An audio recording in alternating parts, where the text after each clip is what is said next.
Assalamualaikum warahmatullahi wabarakatuh. Di sini kami kelompok 3 ingin menjelaskan materi 10 Embedded System yang berjudul Pentingnya Desain Energi Efisien dalam Embedded System.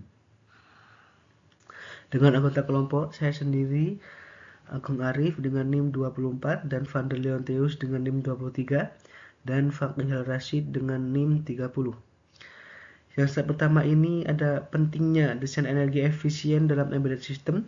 Desain sistem embedded yang efisien energi sangat penting karena yang pertama adalah perpanjangan masa pakai baterai, mengurangi konsumsi daya untuk memperpanjang durasi penggunaan perangkat yang menggunakan baterai. Yang kedua, pengurangan konsumsi listrik, meningkatkan efisiensi energi untuk menurunkan konsumsi listrik pada perangkat elektronik. Yang ketiga ada penurunan emisi karbon. Kontribusi pada pengurangan dampak lingkungan melalui pengurangan emisi karbon.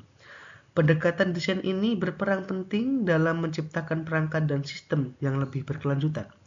Yang kedua, step kedua adalah tantangan utama dalam desain energi efisien.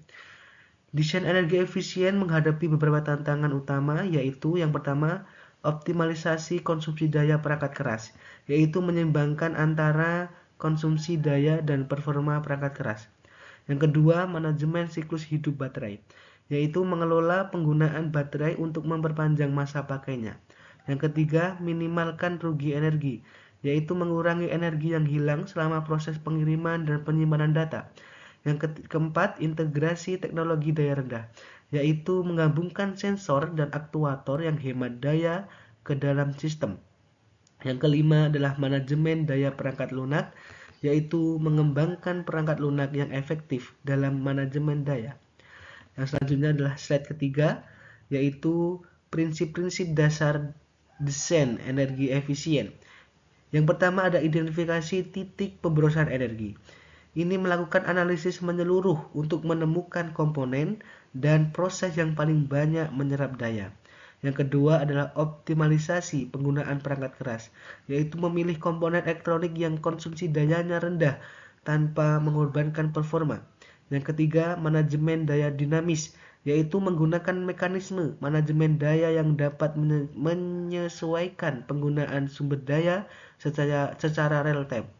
Yang keempat adalah minimalisasi pemborosan energi, yaitu mengidentifikasi dan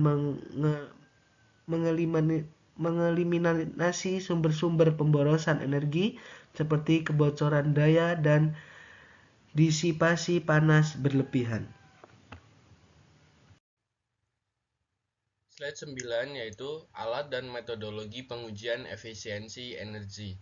Untuk memastikan efisiensi energi pada sistem embedded, diperlukan serangkaian alat dan metodologi pengujian yang komprehensif. Di sini ada tabel yaitu wattmeter 0,5, power analysis 2, power supply tester 1, battery electric tester 0. Alat ini dapat mengukur konsumsi daya pada berbagai level sistem dari perangkat keras hingga perangkat lunak. Hasil pengukuran ini menjadi dasar untuk mengoptimalkan desain sistem yang hemat energi. Pengujian efisiensi melibatkan pengukuran seberapa baik suatu sistem atau proses dalam menggunakan hasil yang diinginkan.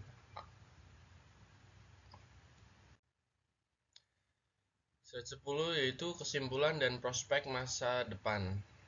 Kesimpulan, desain energi menjadi kunci bagi sistem embedded yang tangguh, hemat biaya, dan berkelanjutan. Integrasi manajemen daya dan optimasi perangkat lunak harus dilakukan secara holistik.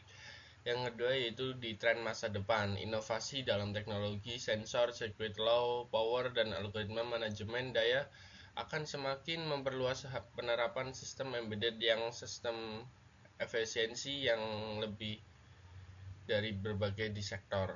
Yang ketiga yaitu peluang pengembangan alat dari metodologi pengujian yang lebih canggih akan membantu metodologi penelitian mengoptimalkan sistem embedded yang benar-benar hemat energi dan berkelanjutan di masa depan. Terima kasih. Demikian akhir dari materi 10 embedded system.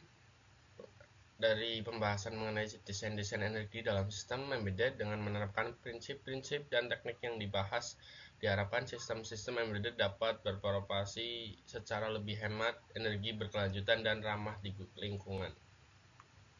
Terima kasih.